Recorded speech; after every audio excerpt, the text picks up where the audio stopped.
Simbora então. Bom, a gente já falou sobre outros dois setores da orquestra, que é o setor das cordas, tá? E o setor das madeiras, ou seja, instrumentos de sopro de madeira.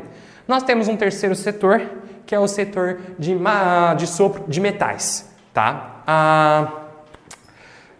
De certa forma, a gente está fazendo uma linha dos mais usados para os menos utilizados instrumentos. Então, o coração da orquestra são os instrumentos de corda, tá? Depois nós temos o colorido através dos instrumentos de madeira e nós temos a potência sonora, tá? A afirmação da tonalidade através dos instrumentos de metais, por exemplo, certo? Pode apagar a luz, por um favorzinho? Obrigado, Larissa. Nos instrumentos de metais, eles vão formar aquilo que a gente chamaria de terceira fileira. Usando a nossa ilustração, nós temos aqui esse setor, tá?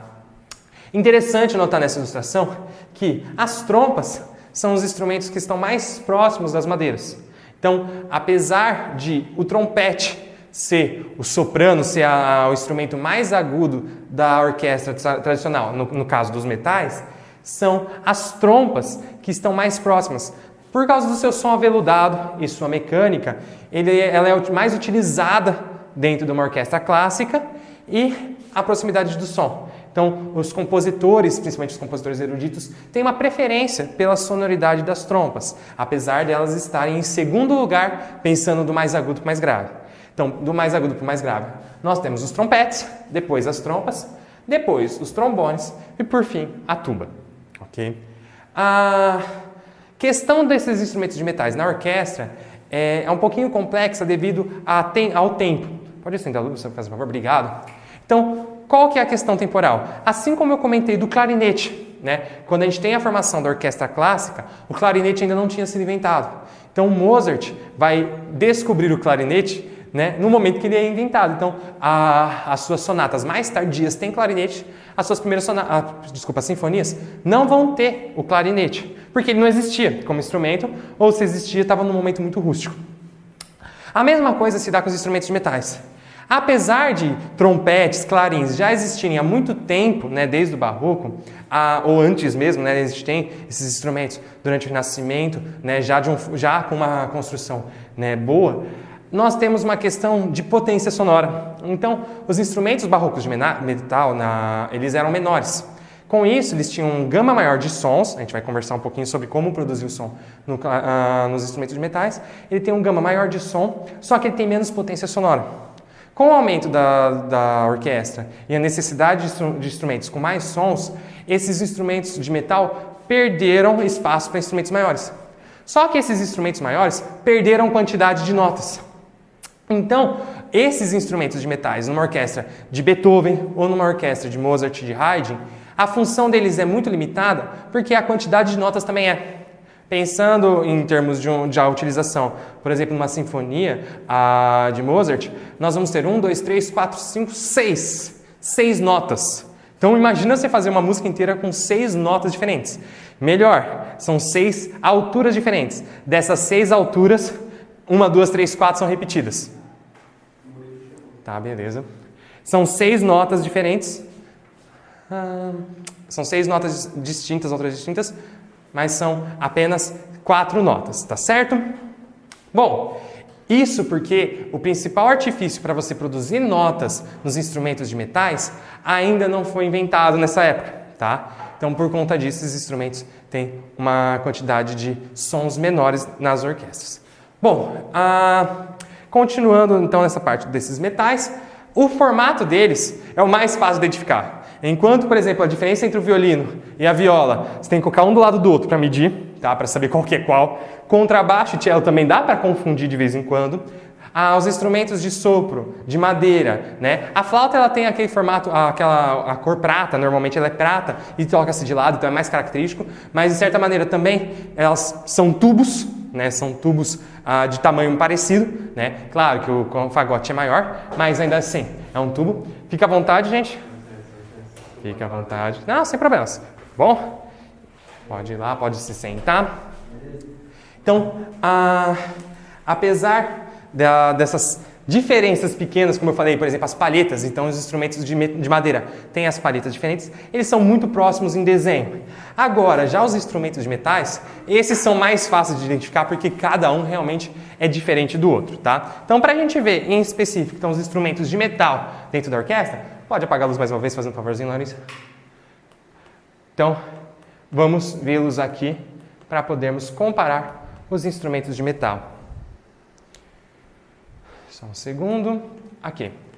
Ops, apertei o botão demais.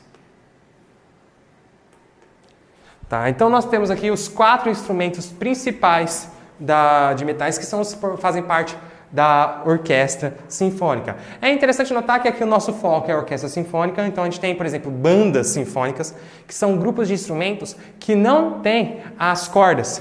Pelo fato da mobilidade. Banda lembra muito marcial, então o fato de ter uma banda sinfônica, a ideia é você poder andar com aqueles instrumentos, são instrumentos que você carrega. Então, instrumentos de sopro é fácil de carregar, o violino não cabe muito nesse sentido, principalmente o contrabaixo, né? Não dá para você andar contrabaixo. Apesar dele fazer parte da banda marcial, da banda sinfônica, o contrabaixo é para apresentação parada, né? Então, quando você tem uma fanfarra, que é uma das formas de uma banda sinfônica, você não vai ter o contrabaixo. Então, você substitui esses instrumentos de cordas com mais instrumentos de metais. Então, nós temos bombardinos, nós temos eufônios, nós temos a sousafone, a gente tem uns outros instrumentos de metal que são utilizados em conjuntos sinfônicos, por assim dizer, mas não da orquestra sinfônica como a gente conhece. Então, essa é a família principal que nós vamos ter. A família que, por exemplo, a Mahler, a Brahms, a própria Beethoven conhecia como instrumento. Então, o mais agudo deles é o trompete, tá? Então, o trompete é o soprano, né? É a voz mais aguda dos instrumentos de metal, tá? Então, o menor também dentre eles. Depois dele, nós vamos ter, então, a trompa.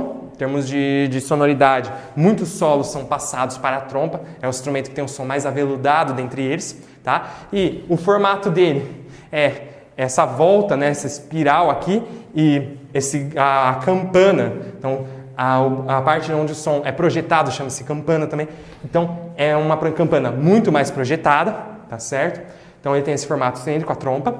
O trombone, que é o trombone de vara, e tem esse nome porque para executar as notas, você utiliza uma vara para estender ou diminuir o tamanho do instrumento. Então, realmente também fácil de visualizar pela própria performance do músico. E a tuba pelo seu tamanho gigante e pelo fato de que a campana ela fica para cima. Então, na hora que você toca, o som sai para cima, meio que uma chaminé, uma chaminé de navio, tá? Então, esses são os 4 instrumentos, né? Trombone, trompete, trompa, trombone e a tuba, tá? É a turminha do T, né? Todo mundo começa ali com a letra T. Ok, como esses instrumentos funcionam? Pode desligar a luz, obrigado. Então, tem aqui um trompete, para a gente entender o funcionamento dele, tá? Primeira coisa isso é de metal, assim como uma flauta transversal. Então, por que esse é da família do metal e por que a flauta não é da família do metal? Ora, a maneira de executar é que define isso. Então, todos esses instrumentos de metais são tocados com um bocal parecido com esse, que na verdade o instrumento é isso. Né? A gente até brinca, então, o instrumento de metal, esse é o instrumento de metal. Isso daqui nada mais é do que um tubo extensor para mudar a nota e um amplificador. Então, existem até alguns bons músicos que gostam de brincar, que eles pegam apenas o bocal e fazem umas melodias nele. Né? Ele consegue produzir várias notas através do bocal. Então, todos esses instrumentos de metais, eles produzem o som através do mesmo mecanismo, através do mesmo bocal. Não do mesmo, claro, o bocal de cada instrumento tem um tamanho, mas o bocal aqui do trompete é a mesma forma, é a mesma performance para você tirar som, tá? Então você assopra por ele, o ar passa por esse monte de tubo e é amplificado aqui na campana. Bom, o princípio básico é o mesmo de um outro instrumento de sopro, como uma flauta. Você tem um tubo e dependendo do tamanho do tubo, você tem uma nota. Aonde muda é que enquanto numa flauta você tem furos que você tampa, e assim você aumenta o tamanho do tubo ou você tira os dedos e assim você diminui o tamanho do tubo, você trabalha com cada posição sendo uma nota. No caso desse instrumento, antigamente não tinha esse sistema de válvulas, os pistões, tá? Então esses 3 botões aqui não faziam parte do instrumento originalmente. Para você obter a nota, era tão simplesmente através dos harmônicos do tubo. Então, uma pequena explicação sobre essa questão de harmônicos. Então, quando você produz um som, uma nota, na verdade, quando você produz uma nota, você tem vários sons dentro dela. Tem o som mais forte, mais preponderante, mais grave, que é o que dá nome à nota. Então, se eu assopro um dó, eu vou ter aquele dó como nota principal e é o que eu consigo ouvir, identificar e chamar. Mas, ao mesmo tempo, e um pouquinho mais fraco, tem outros sons juntos.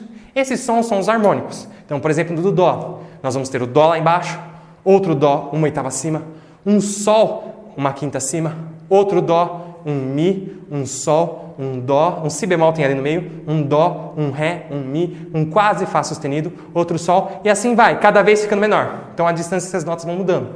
E, dada a intensidade que eu assopro dentro de um tubo, eu consigo acessar essas outras notas. Tanto é que num instrumento desse tamanho, eu não consigo acessar a nota geradora. Então, a nota que deveria existir nesse tamanho de tubo, digamos, sei lá, aqui tem 1,20 m de tubo, tudo enrolado.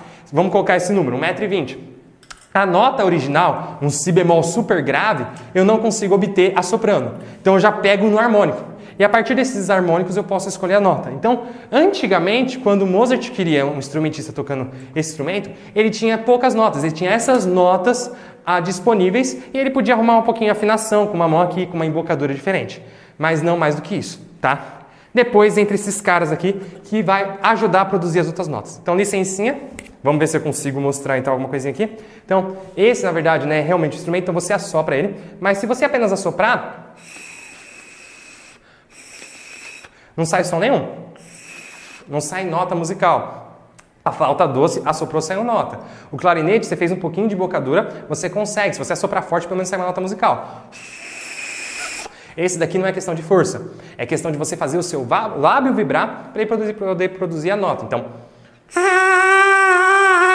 E realmente, né, brinca, é o exercício da abelhinha. Você tem que tensionar os lábios, fazer o seu lábio vibrar aqui para poder produzir o som. E aí, ao amplificar no instrumento, fica um pouquinho mais bonito, não fica tão parecido com o som de abelha, né? Tá? Não sou instrumentista de metal. E, dependendo da maneira como você impõe essa embocadura, a abertura da boca e a força que você faz, a pressão que você faz, você modifica a nota. Então, eu posso, só assoprando, ó, deixa eu ver se eu consigo pegar um lugar onde não tem nada que dá pra fazer, ó, não tô articulando nada do instrumento, então eu posso fazer.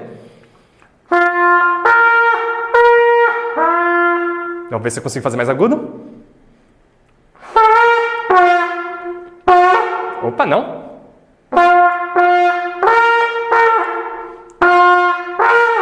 Aqui não tá dando, tem mais nota aguda que eu conseguiria fazer. Mentira, tem nota mais grave. Então a nota mais grave. Nota intermediária. Mais aguda. Uma mais aguda, vamos ver se eu consigo. Não? Haha, vocês estão sofrendo aí um pouquinho, né?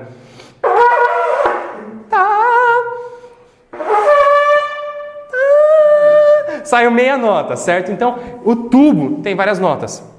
Durante o período barroco, ou seja, na época de Bach, lá por volta de 1650, esse instrumento ele era mais fino, ele tinha um som mais fraco e com isso era mais fácil fazer essas notas agudas. E era um instrumento mais útil, tinha mais notas. Que nem eu aqui, treinando durante um bom tempo para conseguir fazer esse instrumento soar, eu consigo fazer 3 notas e meia. Então imagina numa orquestra eu conseguir só tocar 3 notas e meia. Isso tem um pouquinho da questão da escrita musical dessa época, do classicismo, porque não tinha esses caras. Óbvio que um bom músico conseguia tirar mais notas, mas é esses sons que existem no tubo. Então se você assoprar mais forte, você consegue tirar mais notas. Que nem no meu caso eu tirei si bemol, fá, si bemol e ré. Consegui essas 4 notas diferentes. Então se você conseguir escrever uma música com essas 4 notas, eu consigo tocar na tua banda. Mais do que isso, né, se eu não tivesse os pistões, eu não conseguiria. E aí, qual que é a função do pistão? Então, esses 3 botões estão ligados a esses 3 compartimentos, opa, o último compartimento é do outro lado, que estendem o tamanho do tubo. Então, quando eu aperto um dos botões, eu aumento o tamanho do tubo. Cada um tem um tamanho diferente para aumentar de forma diferente. Então, vamos comparar mais uma vez. E isso que é interessante. Enquanto no instrumento de sopro de madeira, quando você fecha um buraco, né, ou você abre o buraco, você está aumentando e diminuindo o tamanho, aqui você está fazendo só que o processo é um pouquinho contrário de pensamento. Tá? Quando você aperta um botão, você está aumentando o tamanho do tubo. Você está diminuindo a altura da nota. Como é que você diminui a altura dessa nota? Pelo tamanho de cada tubo. Então, o tubo do meio é só isso. Portanto, ele diminui menos. No caso, ele diminui um semitom. Então, se eu estou tocando a nota Dó, se eu aperto esse botão, a nota desce para um Si. Esse tubo aqui, ele é o dobro do tamanho desse daqui, então, portanto, ele desce um tom. Então, se eu estou tocando a nota Ré e aperto esse botão aqui, eu vou ter, né, essa válvula, o nome correto, eu vou ter um tom abaixo. Então, Ré, Dó. E esse daqui que tem um desse mais o outro, né, os dois juntos, ele desce um tom e meio. Então, se eu estou tocando a nota Sol e aperto esse pistão, ele vai para a nota Mi, por exemplo, só para falar em nome de notas. Qual que é a questão principal? Eu posso apertar mais de um ao mesmo tempo e funciona. Então, eu posso combinar quantidades. Então, pensando em números, um semitom, 2 semitons e 3 semitons. Ah, eu preciso de 4 semitons. Bom, eu posso apertar 3 semitons mais 1. Eu tenho esse que é 3, então, ó, vamos pensar em número. O pior de tudo é isso, né? A sequência está ao contrário. Então, o primeiro tubo é 2, o do meio é 1, o terceiro é 3. 2, 1, 3. Então, eu quero 4. Então, eu posso apertar o 1 e o 3. Ah, eu quero 5. Então, eu posso apertar o 3 mais o 2. Eu quero 3. Eu posso apertar esses dois ou eu posso apertar só esse. Então, dependendo da nota que eu quero, eu posso mudar a combinação. E com isso, eu vou descendo a nota. Então, esse é um processo complicado de pensar. Por quê? Para você tocar uma nota mais aguda, você precisa tocar tudo grave e uma nota acima. O que eu quero dizer com isso? Então, se eu tocar o Si, toquei o Si, tá, que é a nota mais grave que eu consigo fazer aqui. Se eu quiser fazer a próxima nota, que é um Dó, em vez de eu tocar mais agudo e tocar uma nota acima, o que eu faço? Eu toco a nota lá de cima, o Fá, e desço até o Dó. Então, esse é um processo complicado. Então, se eu quero subir nesse instrumento, eu tenho que pular e descer. Então, para subir uma nota, eu tenho que tocar tudo abaixo. Então, eu tenho que, para tocar um Dó, então com Si, eu quero tocar um Dó, eu tenho que tocar 5 para baixo e assoprar mais forte. Então, até uma coisa, o aprendizado desse instrumento é para baixo. Então, normalmente, o que a gente faz? Aprende a tocar o instrumento? Dó, Ré, Mi, Fá, Sol. Esse instrumento você aprende a tocar Sol, Fá, Mi, Ré, Dó, porque é mais fácil. Tá? Só para demonstrar isso, então, tocando aqui, vou tocar o Fá dele, né, a segunda nota. Aí eu consigo descer.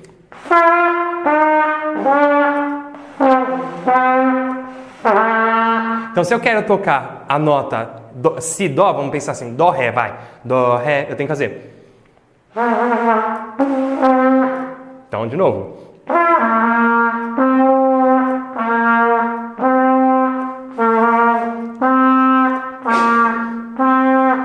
Mas o que eu estou fazendo aqui? Eu não estou tocando Dó, Ré. Eu estou pensando Dó, Fá, Dó, Sol e aperto os botões Fá, Mi, Ré, Dó. Tá? Então, é o contrário, é um instrumento um pouquinho mais chato para você tentar imaginar o caminho das notas. E o que você faz? É assim, é um instrumento que você aprende posições. Assim como um instrumento de madeira, que você decora a posição, um acorde no violão, uma maneira fácil de começar esse instrumento é pensando assim, memorizar essas posições. Então, mais uma vez, vou tentar fazer o contrário, vou tentar fazer subindo para mostrar a dificuldade. Então, embocador feio.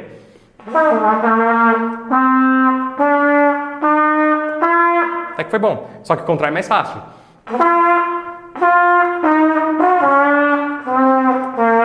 Porque eu sei que eu estou descendo, tá? Então, só revisando, é um tubo que eu posso mudar o tamanho dele realmente acrescentando tubos, pedaços. Então, na hora que eu aperto esse botão, o ar que estava vindo, então vamos fazer o caminho do ar. O ar veio por aqui, deu a volta, chegou aqui nesse tubo. Ele entra na válvula e por onde ele entra, ele sai por aqui, ó. Ele entra aqui, mentira, ele entra aqui do outro lado e sai por aqui. Se eu apertar essa válvula, ele faz esse caminho antes de sair. Se eu apertar essa válvula, ele vai fazer esse caminho antes de vir para o outro tubo. E se eu aperto essa válvula aqui, ele vem por esse caminho antes de sair. Então, cada botão que eu aperto, eu realmente aumento o tubo, colocando mais tubo. É como se na flauta, ao invés de eu apertar um tubo e o ar sair por um outro buraco, eu realmente eu vou aumentando o tamanho do meu tubo, eu vou colocando mais pedaços de tubo nele. Ok? E com isso tem essa questão de sonora, de para subir a nota, você não sobe. Você pula para a nota de cima e vai voltando cada uma das notas. Esse procedimento é feito no trompete, na trompa e na tuba. São 3 instrumentos que têm essa questão. O trompete são 3 botões, a tuba tem 4, a trompa, se eu não me engano, também tem, ela tem um tubo transpositor, ela tem uma transposição. Já o trombone, ele fala assim, não preciso desse mecanismo, eu faço eu mesmo essa mudança de tamanho. Então, quando você aperta uma válvula, você faz o ar passar por um tubo maior. No trombone de vara, você tem 2 tubos, um dentro do outro, assim como uma antena de rádio antigo, que você tem aquela antena, você vai puxando, tem um tubo dentro do outro. Então, você mesmo aumenta o tamanho do tubo, esticando um outro. E você tem 7 posições, assim como se você somar tudo também dá 7, tá? Então, você vai ter 6 aqui no caso, né? 3 mais 1 mais 2 dá 6, mas você vai ter 7 posições que você pode colocar o braço. E aí que tá, assim como o violino, o trombone de vara, você tem que descobrir onde essas posições. Cada posição que você vai abaixando um semitom. Então, quanto mais você vai abaixando, mais vai diminuindo a sua nota. Então, você pode fazer Dó, Si, Lá, Sol, Fá. Você vai diminuindo a sua nota conforme você vai abrindo o seu braço, tá? O interessante desse instrumento, diferente desses outros instrumentos que a gente falou de madeira e de metal, é que ele, como você consegue passar de um lado ao outro por todos os caminhos, como ele é um instrumento contínuo, você consegue fazer aquilo que a gente chama de glissando, que é o... Você passa por todas as notas, né? Você consegue fazer...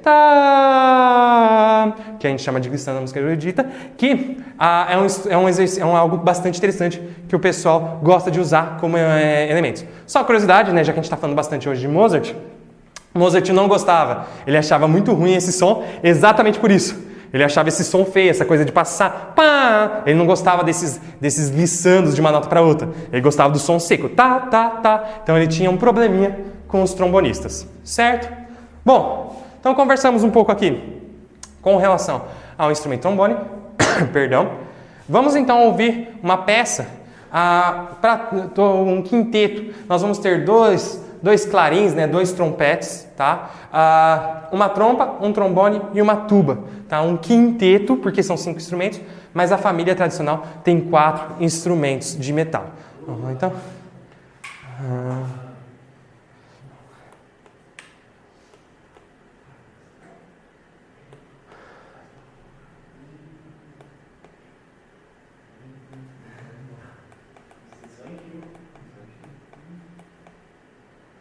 Vamos lá, então.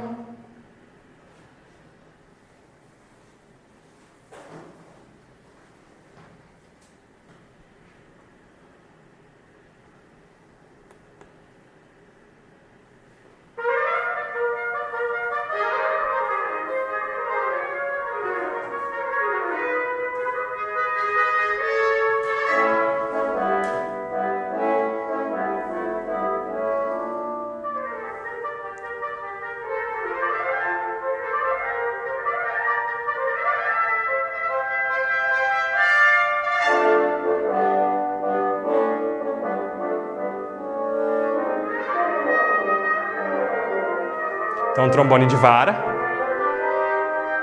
o músico que vai mudando o tamanho do tubo.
som da trompa.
Eles colocaram uma surdina para mudar o som e deixar mais fraco também. Então na boca, na campana do instrumento. Então uma surdina é uma espécie de surdo, né? Então silenciador.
Certo? Então, percebam que é uma sonoridade, não, sem spoiler, percebam que é uma sonoridade, pode ser se não for, é uma sonoridade mais distinta, mais ímpar. Cada instrumento tem uma personalidade muito mais forte do que, por exemplo, instrumentos de corda, tá? E o formato também. E aí, na questão da música da sinfonia clássica, uma função bastante distinta devido à impossibilidade de todos esses registros. Vocês veem que os músicos ali são muito dependentes das válvulas, tá? Então, quando não tinha as válvulas, as notas eram poucas que eles tinham acesso.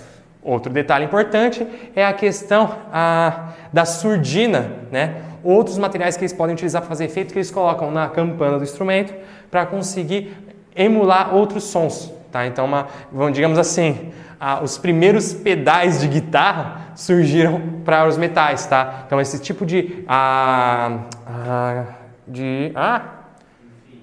esses efeitos, sim, a peça tem um nome específico, né? Esses acessórios têm um nome específico, tá? Então a gente tem a surdina, tem o wah-wah, tem vários elementos que você, ao colocar na boca do instrumento, você consegue mudar o tipo de sonoridade. Então o primeiro wah-wah, na verdade, é para esses instrumentos de metal, utilizado muito efetivamente no jazz norte-americano, ok? Então um pouquinho sobre essa seção que, apesar de bastante interessante, dentro da música clássica, ela tem uma função muito mais de estabelecer lugar e ritmo do que fazer melodia, porque faltava a nota. Tanto é que tem uma questão da Nona Sinfonia, que quando o Mahler foi fazer, então um outro compositor, então quando ele foi fazer a Nona Sinfonia de Beethoven, ele modificou a linha dos metais para que eles pudessem tocar junto com o resto da orquestra. Porque na hora que tinha todo mundo tocando o tema da Nona Sinfonia, eles não conseguiam tocar, então eles não tocavam junto, eles só tocavam algumas notas fazendo um ritmo, fazendo harmonia. E aí ele falou assim, não, se Beethoven tivesse acesso a instrumentos que tinham os pistões, as válvulas, ele ia ter usado. Então gerou uma controvérsia, não, você tem que tocar Beethoven como é ou assim? Não, vamos pensar como seria se tivesse. Mas aí é uma questão, se você for aos poucos, de repente você vai assim, não, mas Beethoven é um cara meio rock and roll, ele ia usar uma guitarra elétrica. Aí é já meio fugindo, né? Então a gente tem esse limite. Vamos fazer como está no papel para ver como era na época. Para fazer música com guitarra elétrica, vamos usar vamos fazer nós uma música com guitarra elétrica, né? Então tem esse limite de como fazer essa música. Então gerou muita discussão essa questão do Mahler. Faz a Nona Sinfonia sem pistão ou com pistão? Porque até uma questão interessante que os músicos aprendem, quem toca um trompete, obviamente aprende já com as válvulas. Mas na hora que ele vai tocar um Mozart, ele toca esse Mozart, as notas que o Mozart escreveu. Então ele não precisa usar, daria para tocar até sem essas válvulas. Claro que tem uma conveniência, questão de tonalidade hoje em dia, mas na época ele poderia escolher outras formas de executar. Ele não tinha outras formas de executar, hoje ele tem, tá? Então, uma coisa para pensar na questão da função dos instrumentos de metal numa orquestra clássica, tá? Numa sinfonia clássica. Passando agora para o nosso segundo assunto, a questão do regente, a função do regente. Então a gente conversou bastante sobre o gestual, que demarca a ritmo, né, andamento e a fórmula de compasso. Então a gente fez até um ótimo exercício de mudanças de movimentação. Hoje a gente reduz um pouquinho isso, então a nossa música é em compasso binário, então a gente só vai ter uma movimentação de 2 tempos. E o que nós vamos trabalhar é alteração de andamento, então vai ter trechos que a gente vai ter que fazer mais devagar. E outras 2 questões que o maestro também faz musicalmente. Uma delas é indicar a dinâmica, o forte e o fraco. E a outra questão é ajudar a galera a saber que hora que eles tocam. Então, nem sempre numa orquestra, e aliás até é recomendado não tocar o tempo todo. Você tem que dar uma pausa para principalmente instrumento de sopro. Tá? Porque estão ali respirando, então se você não der uma pausa, eles não vão conseguir tocar aquela nota, eles vão ficar cansados. Então é interessante ter esses momentos de descanso para os músicos. Então, depois desse momento de descanso, o músico tem que entrar na hora certa, no compasso certo, no tempo certo. Então uma função também do maestro é indicar, olha, entra aqui, sua vez. Olhar bem no rosto, sim, sabe? Opa, não esquece não, é sua vez. Então, nós temos essas várias questões a trabalhar. Então, a gente vai estar trabalhando com a dança húngara, tá? Número 5 de Johannes Brahms, que é um binário,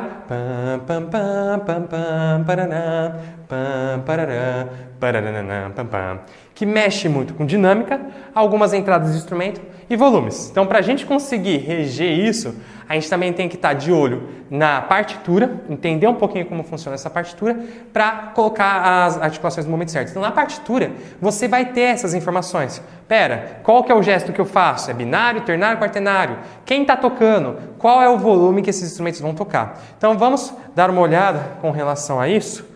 Então, não, minto. Pode apagar a luz, fazendo um favor?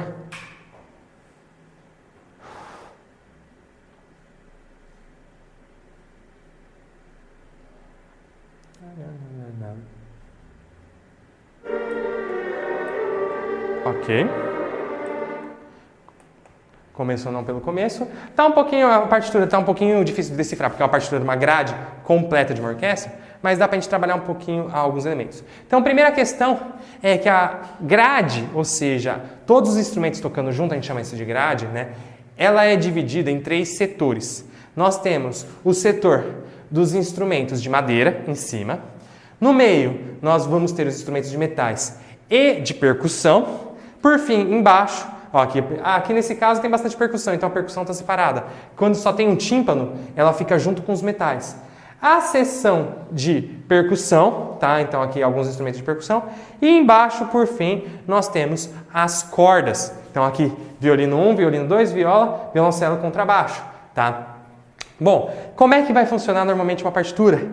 Essa parte de baixo muitas vezes vai estar carregada, porque as cordas tocam mais, porque as cordas não têm que respirar, então elas conseguem tocar o tempo todo, tá? A parte dos metais e da percussão, elas são sonoridades mais de efeito. Então, normalmente elas vão estar mais vazias, e literalmente vazia. Quando você tem apenas esse sinalzinho, a pausa aqui da mínima nesse caso, significa que não tem ninguém tocando. Então, nesse começo, não tem ninguém tocando na parte da percussão. Então, nesses primeiros 1, 2, 3, 4, 5, 6, 7, 8 compassos, vocês não vão ouvir nenhum instrumento de percussão. O metal está meio carregado e a parte grave dos instrumentos de sopro também de madeira vai estar tocando.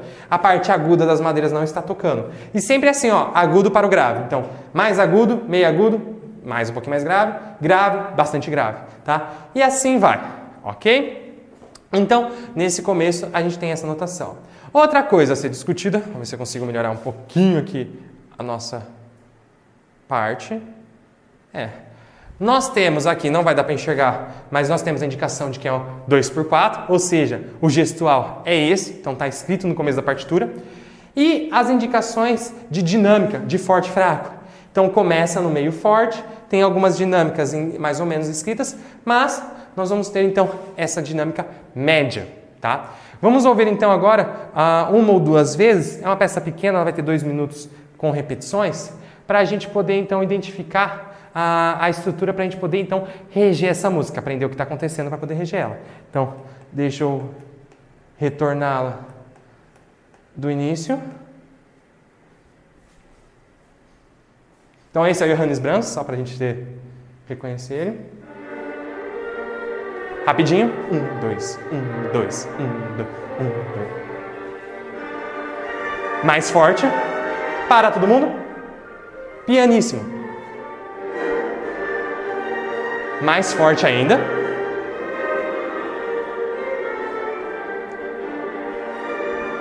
Piano.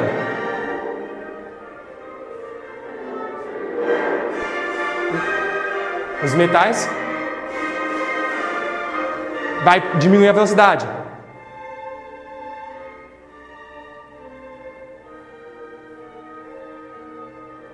Volta. Fortíssimo. Lento.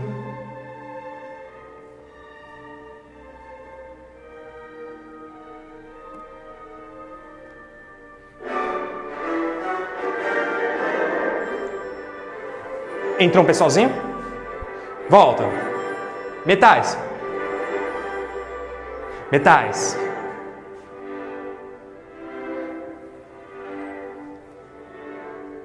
Entrou as madeiras. De novo. 1, 2. Entra as madeiras.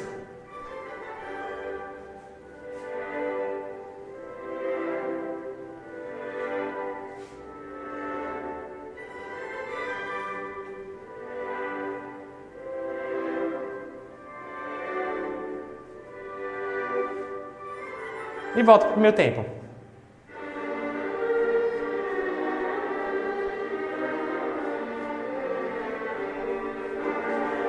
Mais volume. Pouco volume. Fortíssimo. Piano, madeiras.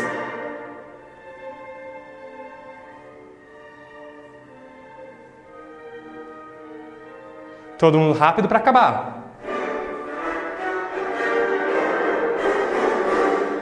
E 3 acordes no final. Ok? Então, é isso que nós temos. Então, pode acender a luz, por favor? Só para a gente então se conversar, então a gente tem esses elementos. Forte, fraco, entrada de instrumentos e ralentando também, né? Temos tempos devagar e paradas. A gente vai conversar um pouquinho sobre cada uma dessas coisas. Então, a primeira questão é, eu posso indicar esse meu volume com a mão sobrando. Então, às vezes, como eu falei, eu não preciso estar o tempo todo fazendo meu gesto com as 2 mãos. 1, 2, 1, 2. Não há necessidade disso. Então, eu posso usar uma mão para indicar a mão principalmente direita, né, no caso de quem a mão direita é dominante, para indicar o andamento, e com a outra mão eu faço outros gestos. Por exemplo, aqui o grupo da trompa tem que parar de tocar, então eu olho para a trompa e seguro o som dela, por exemplo. Tá? Então eu posso, através dos meus gestos, indicar outras questões. Uma questão bastante comum é para cima mais som, para baixo menos som. Tá? E o tamanho do meu gesto também importa. Então se eu estou fazendo aqui pequenininho, eu estou dando menos volume. Quando eu faço maior gesto, mais volume. Tá? Então, a primeira questão a gente trabalhar é essa questão de volume, que a gente pode trabalhar com uma questão de gesto grande e uma mão em cima, e gesto pequeno e uma mão para baixo, até embaixo e para baixo. Vamos fazer um pouquinho disso, então? Vamos fazer 4 compassos fortes, 4 compassos fracos, modificando a amplitude do movimento e a direção da outra mão. Ok? Vamos lá então? Começando pelo forte, então 1, 2, 1, 2, para baixo, para cima, para baixo, para cima, para baixo, para cima. Fraquinho, 2, 1, 2, 1, 2, 1, 2. Forte, 2, 1, 2, 1, 2. Fraco, 2, 1, 2, 1, 2, 1, 2. Forte, amplitude do movimento, 3, 4, pouco movimento, 2, 3, 3, 4. Ok? Eu fiz com o lado contrário, então eu devia ter feito ao contrário com a esquerda. Ok. Agora, isso é uma sonoridade abrupta, de repente forte. Muito útil para a música que a gente está ouvindo. Mas vamos pensar agora e trabalhar um pouquinho, então, com a sonoridade crescente, ou seja, começando fraco, indo para o forte, começando do forte e indo para o fraco. Vamos lá, então? Eu vou fazer ao contrário para fazer o mesmo gesto que vocês. Começa fraco, vai elevando para crescer e vai abaixando para diminuir. Ok? Vamos lá, então? 1, 2, 1, 2, 1, 2, 1, 2, 1, 2. Ao contrário, o movimento ainda está grande, vai diminuindo o movimento e vai subir. 1, 2, 1, 2, 1, 2, 1, 2, desceu. 1, 2, 1, 2, 1, 2, 1, 2. Subiu. 1, 2, 1, 2, 1, 2, 1, 2, desceu. Ainda está grande, vai diminuindo e vai diminuindo.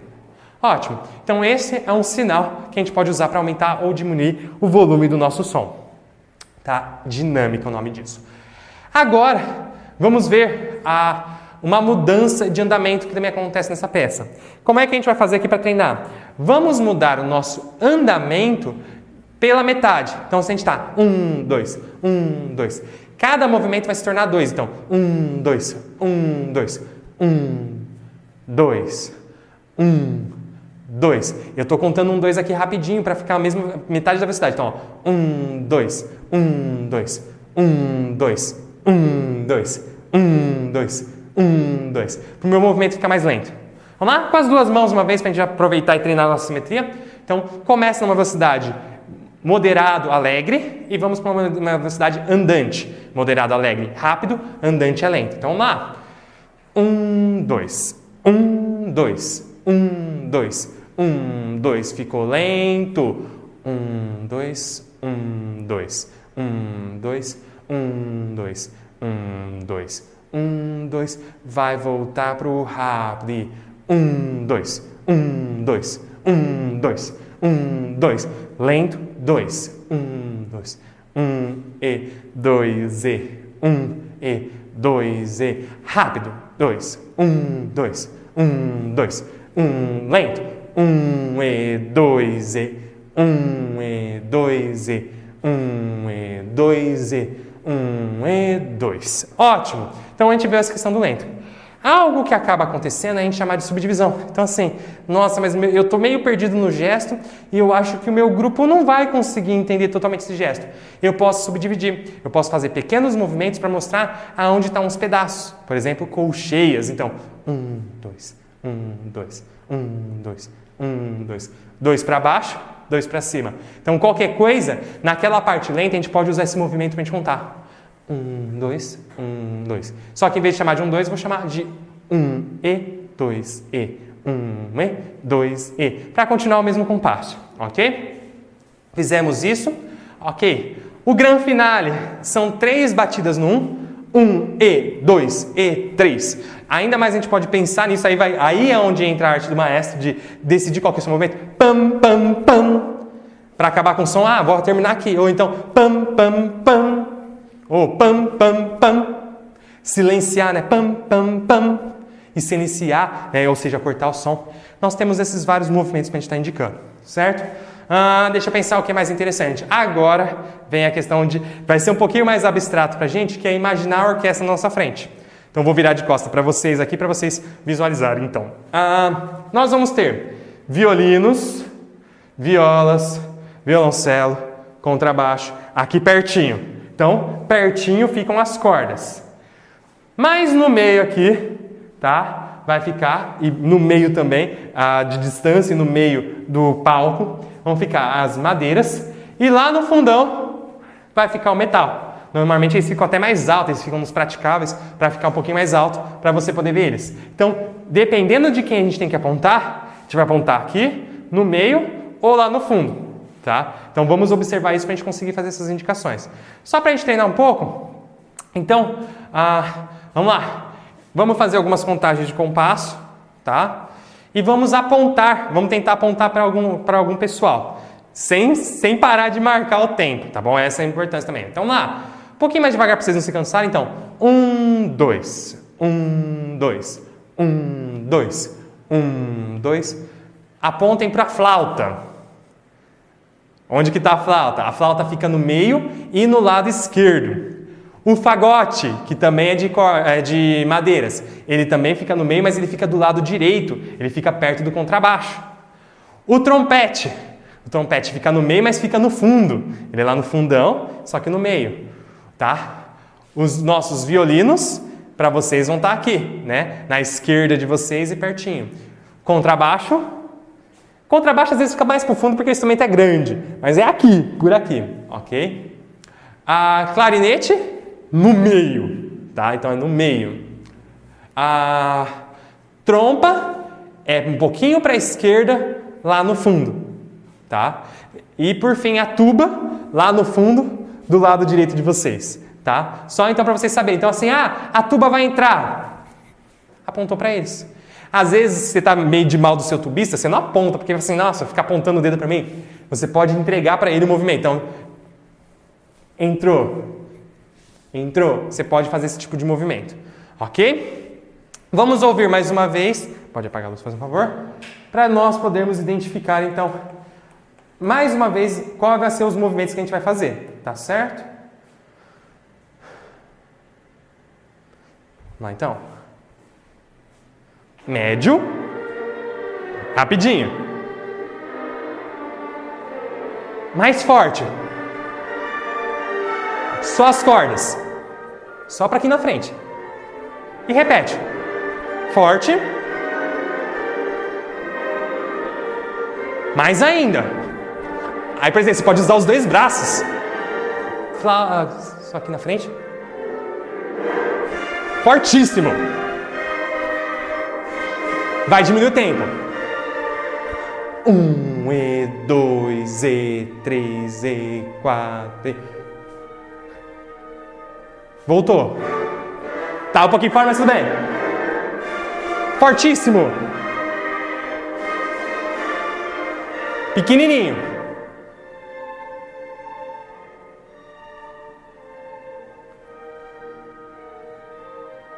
Vai voltar aí. Metais. 2, 1, 2. 1, 2, 1, 2. Devagar. 2, 1. Sopro. 1, 2. 1, 2. Meio. 1, 2. 1, 2. Aqui é rápido, tá? Lento, lento, lento, lento, rápido. Tem uma pausa e volta. Mais ou menos. Forte, mais forte. Aqui, ó, aquela mão segurando. Aqui no meio, pequenininho. Fortíssimo, né?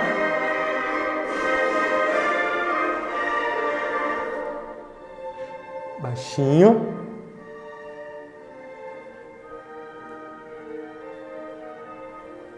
E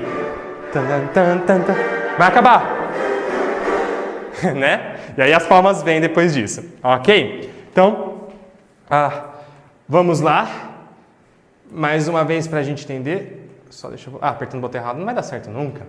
Então, começa meio forte. Pam, pam, pam, pam, pam, parará, pam, parará, parará, pam, pam. Aí, nessa vez ainda não, vamos observar. Mas depois vai entrar os metais. As metais não, desculpa. As percussões. Então a gente pode apontar lá para a turma do fundão mesmo, que eles ficam depois dos metais. Tá? Então, da segunda vez eles entram. Na hora que a gente, depois que eles... Então vai fazer o começo, normal, mais forte, depois pequenininho, só para quem está na frente, que são as cordas. Repete mais uma vez. E depois a gente vai ter a questão do tempo devagar. Então, o tempo todo devagar, de repente um pouquinho rápido. E de novo, tudo devagar, depois um pouquinho rápido. Retorna, se eu não me engano, com as percussões. E depois tem aquela parte do tá, tá, tá, tá. Que aí tem que apontar para o meio, que é as madeiras voltando. Tá, tá, tá, tá, tá, tá, tá, tá, tá, tá, tá. Então é dois compassos. Lento. 1, 2, 1, 2 e 2 rápidos. E aí só para lembrar do final, o final é o lento e de repente tem 1, 2, 3. Aí a gente vê qual que é o sinal. Aí eu deixo aberto para o maestro que existe dentro de cada um, né? 1, 2, 3, ou sei lá, 1, 2, 3. Aí a orquestra sabe o que fazer também, tem uma questão dessa. Né? Eles estão com o ritmo na cabeça. Mais uma última vez, então, para a gente ver essa questão rapidinho. Vamos então. Tan, tan, tan, tan, tan. Então, 1, 2, 1, 2, 1, 2, 1, 2. Pequenininho, mas o ritmo é o mesmo. Repetiu. Ó, entrou a turma do fundão. Pequeno, não, minto. Mais ainda. 2 mãos. Pequenininho. Fortíssimo. Pam, 2, 1, 2, 1, 2. Vai ficar devagar. 1 e 2, 1.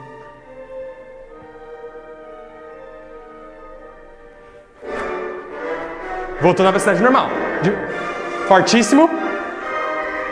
1, 2, 1, 2.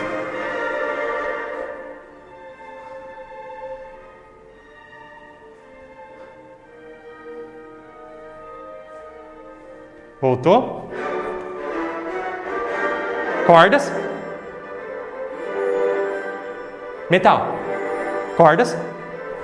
Metal. Devagar. 2, 1. Madeiras. Devagar. Madeiras e rápido. Devagar. Rápido, madeira. Devagar.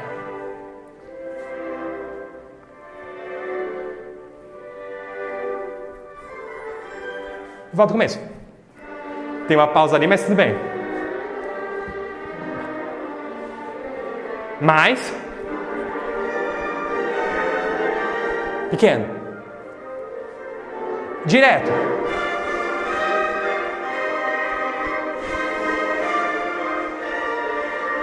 Devagar.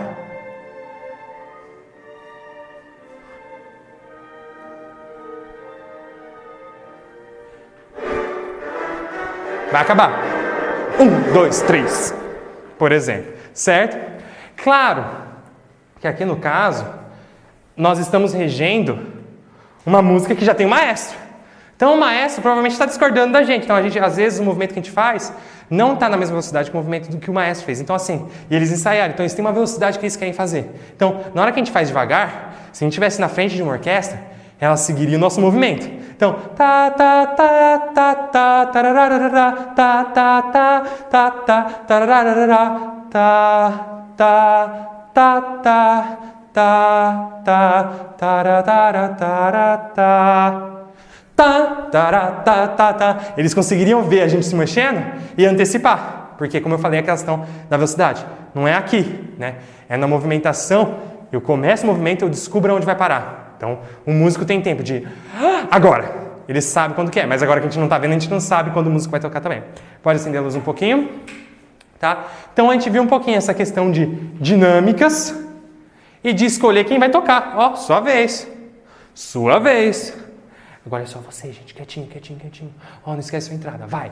Esse tipo de movimentação que o maestro também faz, tá? Claro que isso tem muito mais a ver com o ensaio, mas numa peça como essa, que muda muito no meio dela, é importante o maestro, mesmo na apresentação, estar fazendo esse tipo de movimento, tá? É comum, durante uma música, às vezes, se ela vai muito direta, o maestro está ali só porque ele ensaiou. Ele, ó, eu ensaiei esse grupo aqui, eu tenho que ficar na frente para receber aplauso também. Porque senão tem muitas músicas que o grupo, depois de fazer umas 10 passagens, consegue se virar sozinho.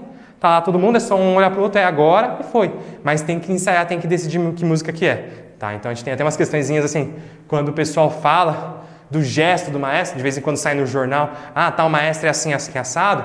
Aí o que eles faziam? Eles iam lá e ia reger. Então, tipo, o Karajan, se eu não me engano, o Karajan já pegou uma vez por causa de uma crítica e foi reger com um palito de dente. Porque tava assim, ele faz muito gesto, ele faz mais gesto do que precisa, não sei o que, não sei o que lá. Assim, tá bom. Ele pegou um palito de dente e foi reger. Porque a orquestra estava na palma da mão deles, eles tinham ensaiado. Não é só uma coisa que você chega lá, faz o movimento e eles descobrem na hora. É ensaio. Muita coisa disso que a gente está falando é coisa de ensaio. Bom, agora indo para a música sinfônica. Hoje a nossa intenção é ouvir um pouquinho uma sinfonia, uma das últimas sinfonias do Mozart. A gente ouviu o primeiro movimento da primeira sinfonia do Mozart, ele com seus 8 anos de idade, e agora a gente vai ver ele na sua uma penúltima sinfonia, que é a número 40, né, em sol menor. Bom, para a gente entender então como funciona a sinfonia, vou recordar aquilo que a gente falou da última vez, para ver se a gente consegue mais uma vez ouvir isso bem, as estruturas. Então a sinfonia, ela tem uma estrutura, a forma sonata, que é a maneira como a gente tem que ouvir a música, tá? E como é que é essa maneira que a gente tem que ouvir a música? Então a gente tem alguns elementos colocados numa certa ordem que fazem uma história acontecer. Então primeiro, a gente tem o primeiro grupo de temas. Então a gente tem o A, a gente acaba chamando ele de A, primeira letra do alfabeto. Esse primeiro grupo não é uma melodia, é um conjunto de melodias, de elementos que fazem parte desse A. Por que um conjunto? Vamos pensar assim, é um personagem. E o personagem não tem só um nome. Ele tem um nome, ele tem um país de onde que ele veio, ele tem a altura dele, ele é engraçado, ele é divertido, ele é sério. Ele tem várias características. Então são vários elementos que fazem o elemento A. Então a gente conhece o elemento A. Aí, nós vamos para o elemento B, que é alguma coisa para ser contrastante com o primeiro elemento. Para a gente chegar no B, a gente faz aquilo que musicalmente a gente chama de uma ponte. E essa ponte muda a tonalidade da música. Então, vamos falar um pouquinho sobre essa questão da tonalidade. Então, quando a gente faz melodias, por conta da maneira como a gente faz há muito tempo, né, desde 1300, 1400, ou antes até, nós selecionamos um grupo de notas e usamos esse grupo de notas para fazer uma melodia. Então, quando eu falo Dó, Ré, Mi, Fá, Sol, Lá, Si, eu estou falando de uma escala, porque eu arrumei, de Dó. E se eu fizer uma música usando essas notinhas, principalmente, eu vou ter uma música que vai estar em Dó maior. Então, se eu usar esse Dó bastante, minhas frases, então minha melodia termina no Dó, então Dó, Ré, Mi, Fá, Sol, Fá, Mi, Ré, Dó, Dó, Ré, Mi, Fá, Sol, Lá, Sol, Fá, Mi, Ré, Dó, Ré, Mi, Fá, Sol, Fá, Mi, Ré, Dó, Dó, Ré, Mi, Fá, Sol, Fá, Mi, Ré, Si, Dó. Então, eu fiz uma música que ela fica um bom tempo, termina no Dó, termina no Dó, termina no Dó, e quando não, para num Ré ou no Si. Ao usar essas notas, eu estou fazendo com que o Dó seja a nota mais importante. Então tem vários recursos que eu, usando uma escala, faço uma nota ser mais importante.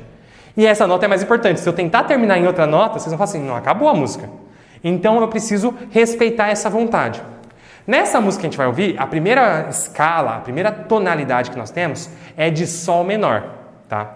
E aí, a segunda parte vai para um lugar perto, mas que é oposto, né? Então, ele está no mesmo região, mas está no oposto. Então, a gente vai para Si bemol maior, que é uma outra escala, que tem todas as notas praticamente iguais que Sol menor, só que elas não são a mesma coisa. Uma é triste, outra é alegre. São duas regiões. Então, a primeira parte da música é fazer isso. Olha esse personagem. Passo por uma ponte para sair dessa tonalidade, para mudar as notinhas daqui, para ir para a segunda tonalidade. Olha essa tonalidade, olha essas melodias, que a gente vai chamar de B. Terminei de mostrar os dois? Deixa eu fazer um pouquinho de música, uns acordes, para finalizar essa música e vou tocar tudo de novo, porque vocês têm que prestar atenção nessa história. Depois de fazer isso 2 vezes, eu vou para uma terceira parte. Então eu fiz a exposição, eu mostrei meus elementos.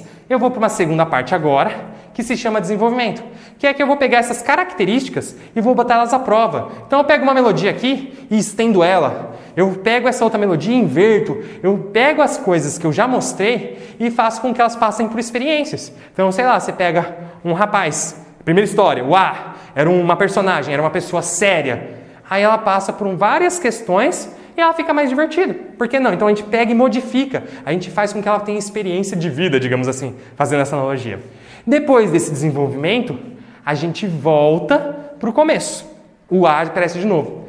Só que na hora que chega a ponte, essa ponte não vai para lugar nenhum. Por quê? Porque a música tem que terminar na tonalidade principal. ela começou em Sol menor, eu quero que ela termine em Sol menor para ela acabar. Então essa ponte meio que ela quebra. Então ela quebra e ele tem que dar a volta e chega no mesmo lugar, ou ele não vai para lugar nenhum. E aí a segunda parte, aquilo que era o B, fica em Sol menor. Então soa diferente. Então para você conseguir apreciar uma sinfonia, essa é uma maneira. Então o primeiro movimento de uma sinfonia, você pode ouvir dessa forma, tá? Você pode observar, ou melhor, analisar ouvindo essas estruturas, tá bom? Então, vamos ouvir uma vez o primeiro movimento da Sinfonia número 40 do Mozart, tá? Pode apagar, por favor.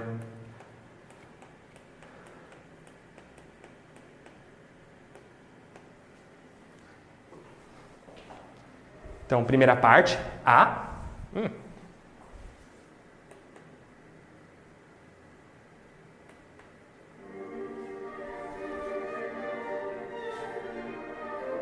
Parará, parará, parará, parará, parará, parará.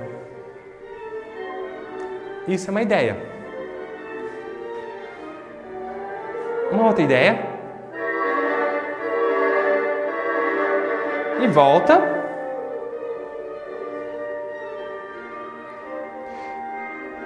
Observe o gestual do maestro também, que ele não está marcando o tempo, ele não precisa. Ele só fala o jeito que é. Ó, outra ideia, que é a ponte. Saiu desse lugar. Acordes. Chegou em outro lugar. Si maior, si bemol maior. Que é todo bonitinho, todo lírico.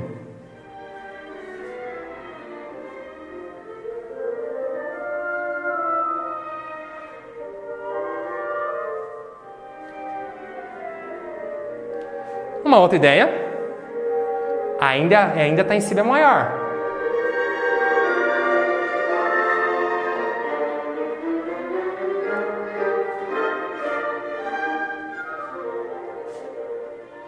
Pegando um pouquinho do começo, então nós temos o final, a cauda, a coda. A função disso é parar o trem, é diminuir a energia.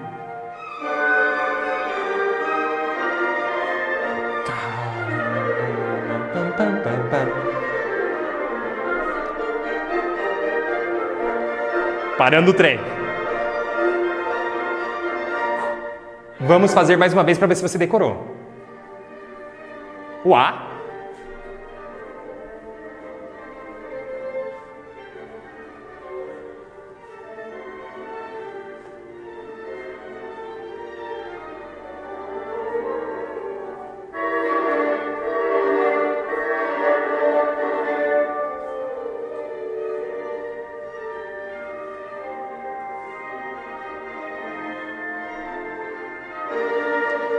Vai sair. Olha a ponte.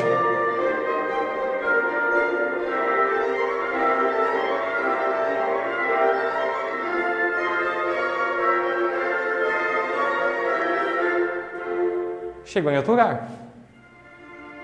Olha que feliz.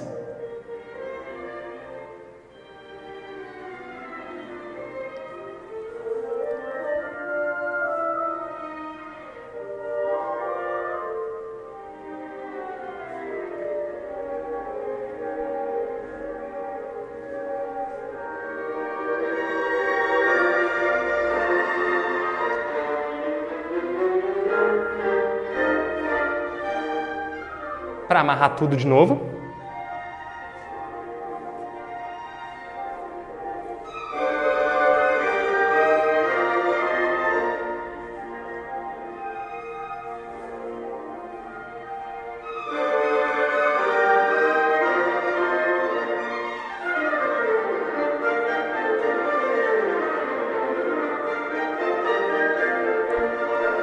Acordes.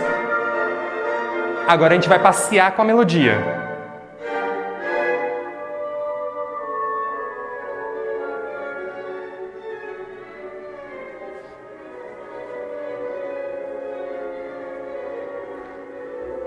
Tá caindo.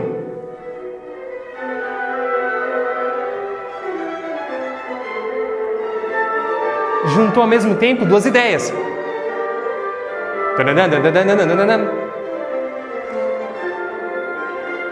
Tem as notas correndo e o tema junto.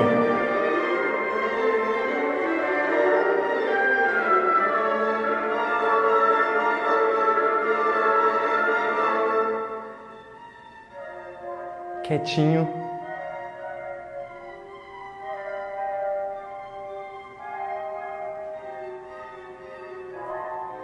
Olha que calma. Tudo com as notinhas do começo.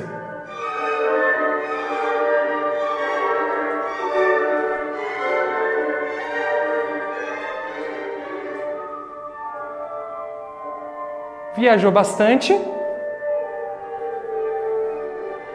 E voltou igual ao começo. Só que agora a gente tem que quebrar a ponte. Tudo igualzinho.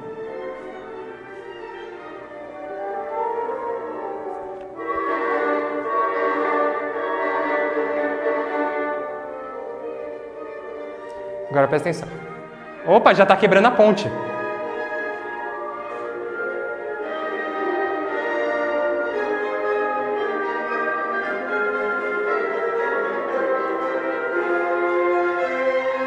Mudou alguma coisinha.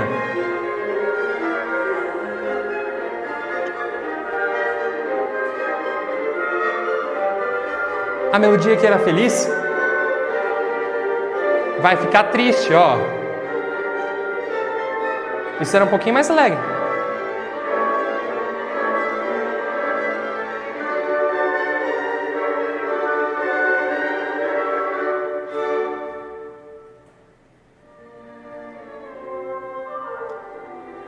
Era tudo feliz, olha como tá triste. Porque tem que terminar em Sol menor.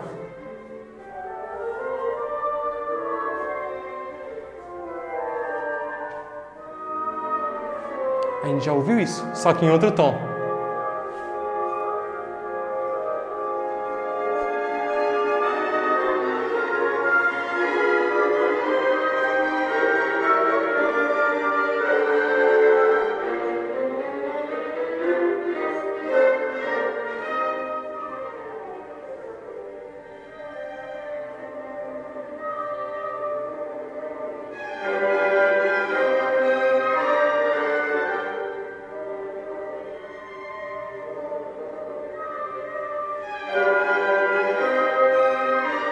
Aquelas escalinhas.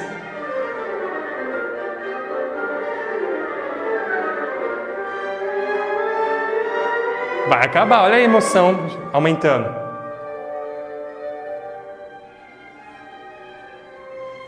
Mais um pedacinho de música para acabar.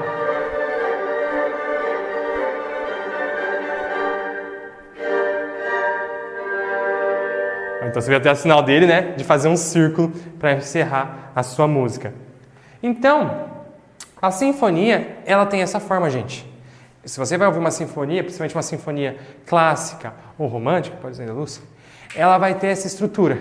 Ela tem duas ideias, que na verdade são grupos de ideias, em lugares diferentes. Nesse caso, foi num lugar menor e um lugar maior. Para sair de um e para outro, passa-se por uma ponte. Essa ponte, normalmente, ela é uma sequência. Então, o que é essa sequência? Quando na música você começar a ouvir uma melodia muito insistente, a mesma coisa.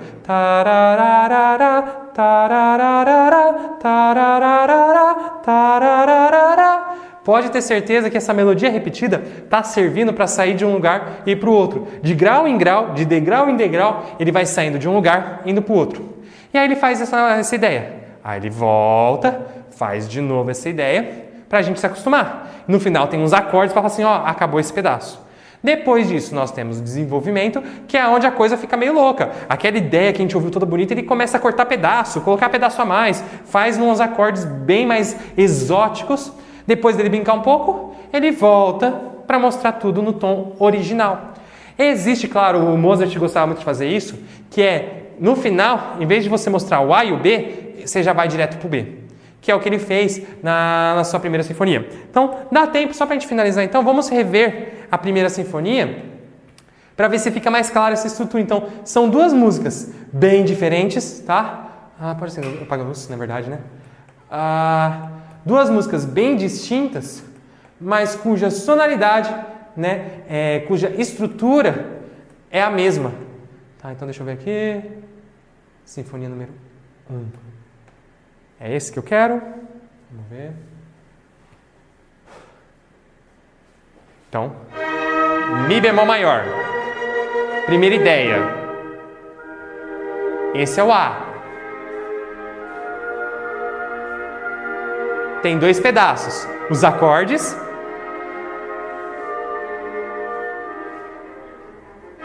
e esse começo triunfante. Então essa é a primeira parte.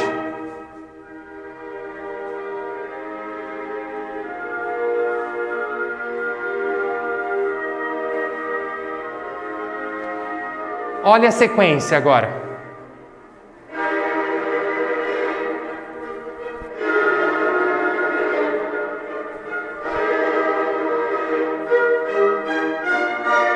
Saiu de Mi bemol, foi para Si bemol. Então agora a gente está no B.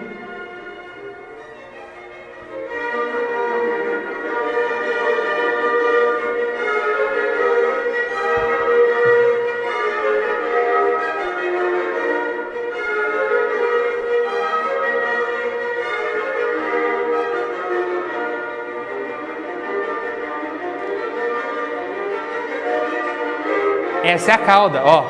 É acorde. Eles estão tocando um acorde só. É só acorde, não tem melodia aí. Pam, pam. Ó o trem parando. Volta do começo. Mi bemol maior.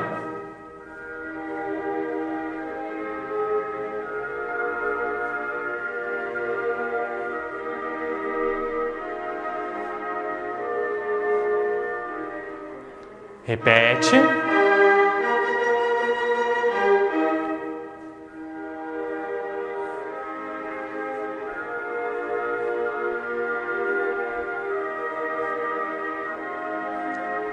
A ponte para sair de Mi bemol e ir para Si bemol.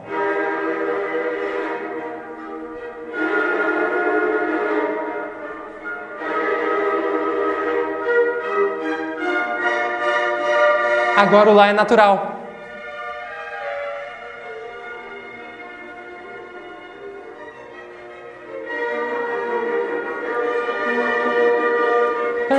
Pam pam pam pararam pam pam pam pararam pam pam param pam pam pam pam pam pararam pam pam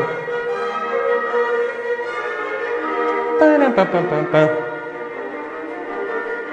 Coda, a cauda, fica no acorde só. Olha os violinos tocando sempre a mesma nota. Agora ele vai desenvolver o A.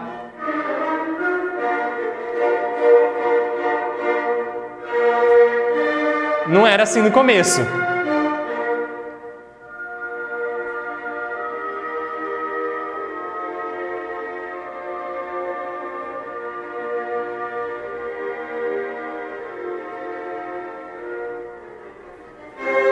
Outro acorde diferente. Esse é triste.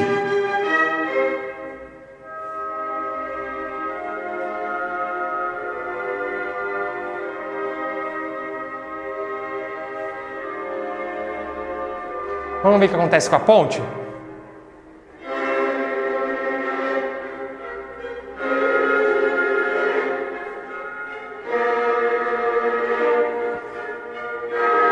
Ele vai aumentar um pouquinho a ponte.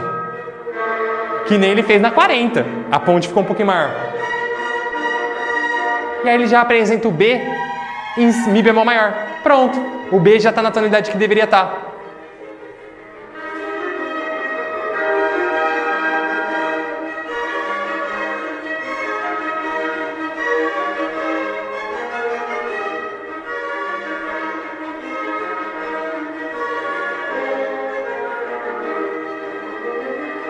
Ó a coda.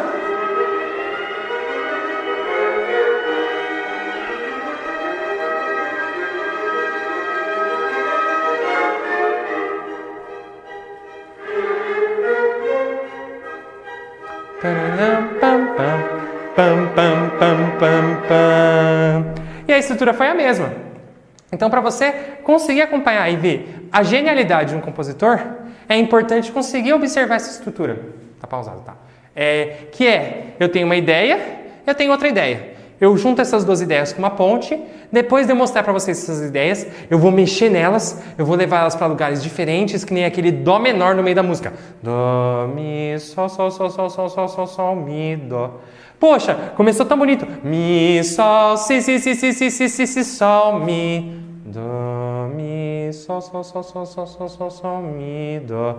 Então é essa a questão que ele espera que você ouça. Você compare. Nossa, ficou triste. E depois de mostrar um pouquinho essas mexidas que ele fez, ele vai para a segunda parte, ele termina esse desenvolvimento e ele continua. Aí ele faz a primeira parte, a ponte e a segunda parte, o A e o B. Nesse caso, Mozart estava meio cansado e falou assim, não, eu vou mexer no A e vou para o B já para acabar. Então ele transformou, é uma coisa que ele fez, e isso que é interessante ver, pensar, interessante, ou não. Ele pegou o A, a primeira parte, e desenvolveu. E falou, só que eu não vou tocar de novo o A, porque eu não desenvolvi muito. Já tá bom, então eu já vou fazer a ponte e vou terminar minha música. Então essa é uma maneira de você estar ouvindo então, a sinfonia, tá? Então essas são as estruturas que fazem parte da sinfonia, que estão presentes e é bom a gente buscar.